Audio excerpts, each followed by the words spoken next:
America নতুন শুল্ক আরোপ করলেও আরও শক্তিশালী হচ্ছে বাংলাদেশের রপ্তানি বাজার। রপ্তানিতে চীন, ভিয়েতনাম ও থাইল্যান্ড সহ প্রধান পোশাক রপ্তানিকারক প্রতিদ্বন্দ্বী দেশগুলোর চেয়ে সুবিধাজনক অবস্থানে থাকবে বাংলাদেশ। রপ্তানিকারকরা বলছেন এ নিয়ে আপাতত শঙ্কিত নন তারা। তবে অর্থনীতিবিদরা বলছেন আমেরিকার সাথে বাণিজ্য চুক্তির পরও এমন শুল্ক আরোপ চুক্তির দুর্বলতার পরিচয়। এমন বাস্তবতায় নতুন নতুন বাজার খোঁজার পরামর্শ দেন তারা। আমেরিকা বাংলাদেশ সহ প্রায় ৬০টি দেশের উপর নতুন শুল্ক কার্যকর করার ঘোষণা দিয়েছে। অভিযোগ, এসব দেশ জোরপূর্বক শ্রম প্রতিরোধে কার্যকর ব্যবস্থা নিতে পারেনি। দেশটির পক্ষ থেকে শুল্ক আরোপের এমন ঘোষণা বাংলাদেশের মতো আমদানি নির্ভর এবং রপ্তানিমুখী অর্থনীতির জন্য এখন বড় সতর্কবার্তা।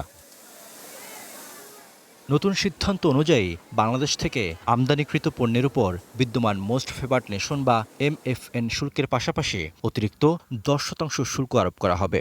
যদিও চীন, ভিয়েতনাম ও থাইল্যান্ড সহ প্রধান পোশাক রপ্তানিকারক দেশগুলোতে এই হার 12.5%। প্রতিদ্বন্দ্বী দেশগুলোর তুলনায় শুল্ক হারে এগিয়ে আছে বাংলাদেশ। তাই এ নিয়ে আপাতত শঙ্কিত নন রপ্তানিকারকরা।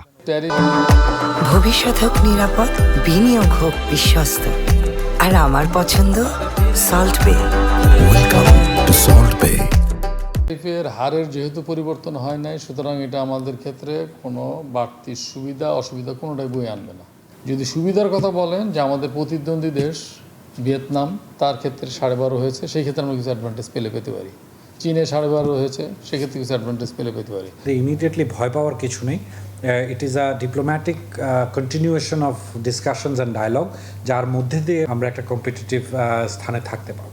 বাংলাদেশে জোরপূর্বক শ্রমের ব্যবহার নেই দাবি করে আমেরিকাকে সুনির্দিষ্ট অভিযোগ করার দাবি জানান রপ্তানিকারকরা। এটিকে শুল্ক আদায়ের নতুন কৌশল বলেও দাবি করেন উদ্যোক্তারা। নির্দিষ্ট কোনো প্রতিষ্ঠানের কথা যদি বলে যে অমুক প্রতিষ্ঠান ফোর্স লেবার ইউজ করে, চাইল্ড লেবার ইউজ করে, সেখান থেকে র মেটেরিয়াল সোর্স করতে পারবো না, সেটা আমরা সেটা কমপ্লাই করতে পারবো। ওরা একটা ট্যারিফ, একটা অংশ বাড়তি নিবে পৃথিবী থেকে। এখন ওদেরকে ব্যবসা করতে হলে ওদের 300-350 বিলিয়ন প্রতি বছরে বা 400 বিলিয়নের মতো একটা টার্গেট আছে, সেটাকে ওরা উঠাতে হবে। তো উঠানোর জন্য এখন ওদের কোনো না কোনোভাবে ট্যারিফটা ইমপ্লিমেন্ট করতে হবে।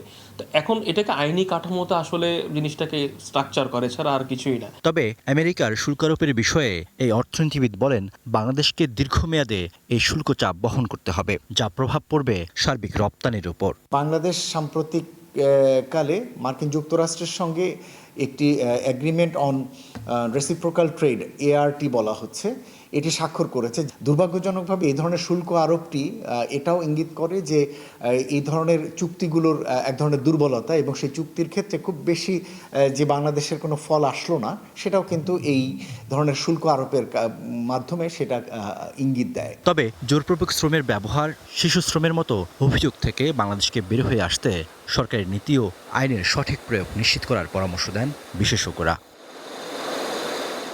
Riyad Suman, one news, Dhaka.